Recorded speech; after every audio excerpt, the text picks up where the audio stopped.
The CEO was shocked to discover that the woman he had been pursuing was actually his ex-wife, whom he had never seen before. At that moment, he deeply regretted it. It turns out that 2 years ago, after they got married, the CEO left the country on the same day. 2 years later, he had his lawyer deliver the divorce papers and gave her $10 million as compensation. The woman thought he had important matters to handle, so he entrusted the lawyer to handle things. But the next moment, she saw news of him celebrating a celebrity's birthday. Then she realized that the CEO simply didn't love her, so she decisively signed the papers and rejected the CEO's money. Soon, her friend came to pick her up. At the same time, the CEO returned to the country. Upon hearing that the woman had signed the papers and rejected his divorce compensation, the CEO thought she was trying to get his attention on purpose. The lawyer couldn't help but say that the woman had also had a tough time these past 2 years, but the CEO didn't want to hear any more news about her. Then, the assistant told the CEO that the top designer, Catherine, who had been missing for 2 years, had made a comeback.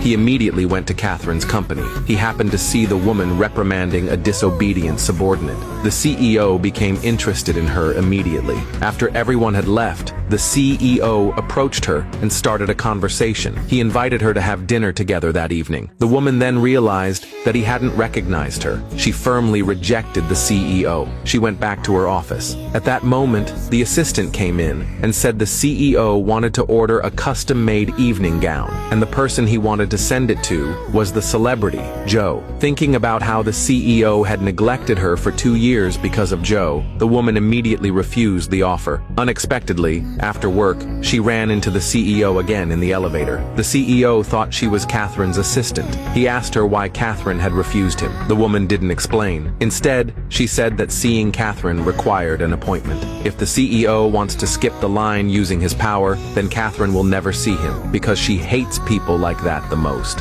After saying that, the woman stormed out of the elevator. Unexpectedly, her actions only made the CEO more intrigued. The next day, when the woman arrived at work, she found that the CEO's appointment was scheduled first. After asking the assistant, she learned that the CEO had spent a large sum of money to have all other partners temporarily dissolve their collaborations, making him the company's only client now. She had no choice but to follow the rules and meet the CEO. But the CEO thought she had been sent by Catherine. When he saw that the woman didn't show him any kindness, the CEO curiously asked, "What did I do to offend you?" The woman avoided his gaze and said, "Nothing." The CEO could immediately tell she was lying. He was about to press her for an answer when Joe suddenly walked in. Seeing how beautiful the woman was, Joe immediately became wary and asked, "Who is she?" The CEO explained, "She's here to take your measurements, sent by Catherine." Joe, upon hearing this, sarcastically said, "You're just an assistant, and you're this pretty?" She called the woman into the room. She said, "You must have put a lot of effort into getting close to the CEO." The woman realized she had misunderstood her.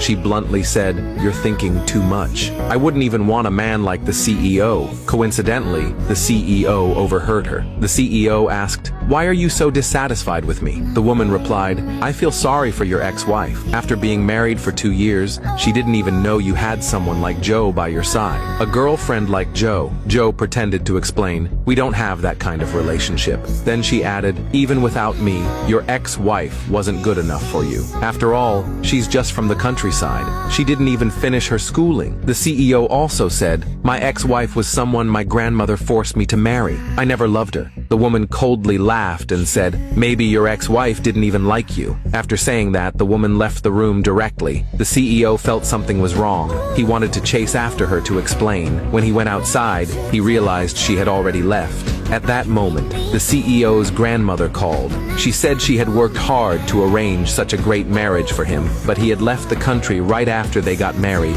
and now he had quietly gotten a divorce. She insisted that he must find a way to apologize to the woman. The CEO didn't even have a chance to speak. Before he could respond, the call was abruptly ended. On the other side, the grandmother called the woman. She apologized on behalf of the CEO and invited her to attend her birthday party. The woman was worried it would be awkward to meet the CEO, but the grandmother reassured her, saying that the CEO would be on a business trip that day and would not attend the party. Reluctantly, the woman agreed. In reality, the CEO was not on a business trip. The grandmother had only said that to try to get them back together. Meanwhile, the assistant brought over Joe's evening gown and said that Joe had specifically requested the woman to deliver the gown to the hotel. Coincidentally, the grandmother's birthday party was also being held at the same hotel. After seeing Joe warned the woman, "You're just an assistant. Don't even think that the CEO will fall in love with you." In an attempt to make the woman look bad, Joe even splashed water on her. The assistant hurried in and asked what they should do. The party was about to start.